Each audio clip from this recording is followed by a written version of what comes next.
Imagine this. It's a Tuesday morning in Dubai, and you have a meeting in Abu Dhabi at 10. Not long ago, that meant a 90-minute drive along the E11 motorway, battling traffic and stress. Today, you stroll into a futuristic terminal, scan your ticket, and step into a sleek, silent pod. The doors seal, you settle in, and digital screens show a calming sky. A gentle push, a smooth surge of speed. Before you know it, a voice announces your arrival. You've just traveled 150 kilometers in 12 minutes. This is the Dubai Hyperloop, a project set to redefine distance and time.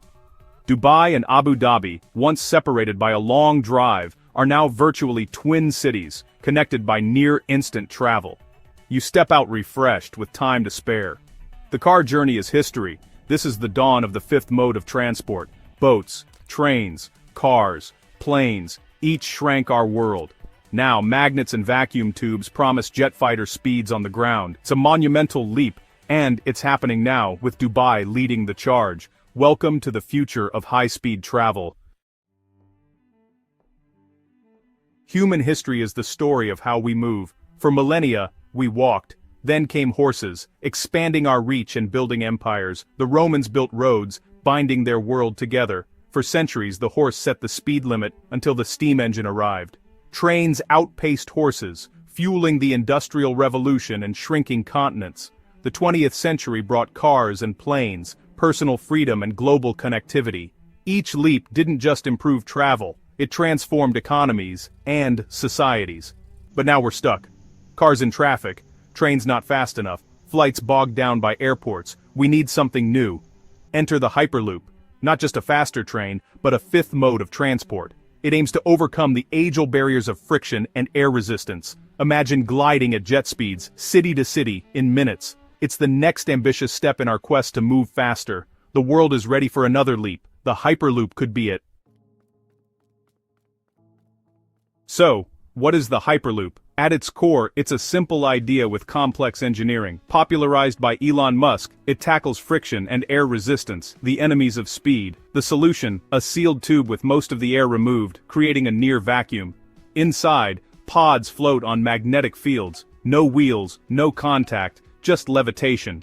Electromagnets propel the pod, like a surfer on an invisible wave. With almost no resistance, the pod glides at incredible speeds, using far less energy.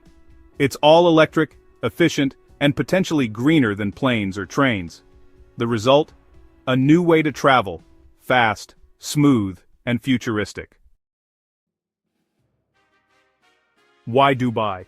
Because Dubai builds the future. The city's ambition, resources, and flat desert terrain make it the ideal Hyperloop testbed. Projects like this aren't just about transport, they're statements of intent, branding Dubai as a global innovation hub. For Dubai, the Hyperloop is a cornerstone of its identity as a 21st-century metropolis. The Hyperloop will transform the daily commute, the 90-minute slog between Dubai and Abu Dhabi. Gone. Live in one city, work in the other, no problem. The commuter belt expands, easing housing pressure and spreading opportunity. Business meetings, collaboration, and economic integration become effortless. The two cities merge into a single dynamic market. Travel itself is redefined, no traffic, no airport hassle, just a smooth city center to city center ride. Tourism flourishes, as visitors experience both cities in a day. Our mental map of distance changes. Cities become interconnected nodes in a high-speed network. New patterns of urban development emerge, linked by ultra-fast corridors. Life gets more efficient, economies more productive, cities more livable. The world doesn't shrink, but our ability to cross it grows. Building the Hyperloop isn't easy. The cost is staggering. Tens of billions for tubes, vacuums, and maglev systems. Safety is paramount. Flawless systems, emergency plans, and public trust are non-negotiable. The desert environment poses challenges. Heat, sand, and expansion all require clever engineering. Regulatory hurdles loom. Land, permissions, and new safety standards must be created from scratch. These aren't glamorous problems, but they're critical. Overcoming them will decide if the Hyperloop is a dream or reality. The future depends on solving these unglamorous challenges. Every breakthrough faces skepticism. Steam trains, cars, planes, all were doubted at first. Critics say the Hyperloop is too costly, too complex, or just for the elite, but history is full of impossible ideas that change the world. The Hyperloop isn't just a faster train, it's a new way to move. Dubai's progress is turning theory into reality, one test at a time. Each working prototype chips away at doubt. It's easy to dismiss an idea, harder to ignore a working machine. Dubai leads, but the Hyperloop race is global. Europe, India, and the US are all exploring vacuum tube transport. For mid-range journeys, Hyperloop could outpace planes, faster, cleaner, and city center to city center. The groundwork is being laid worldwide, from test tracks to feasibility studies. This isn't just a new railway, it's a new transport paradigm. So when the pod doors close and the world blurs by, will you climb aboard? The future is arriving fast. I know where I'll be.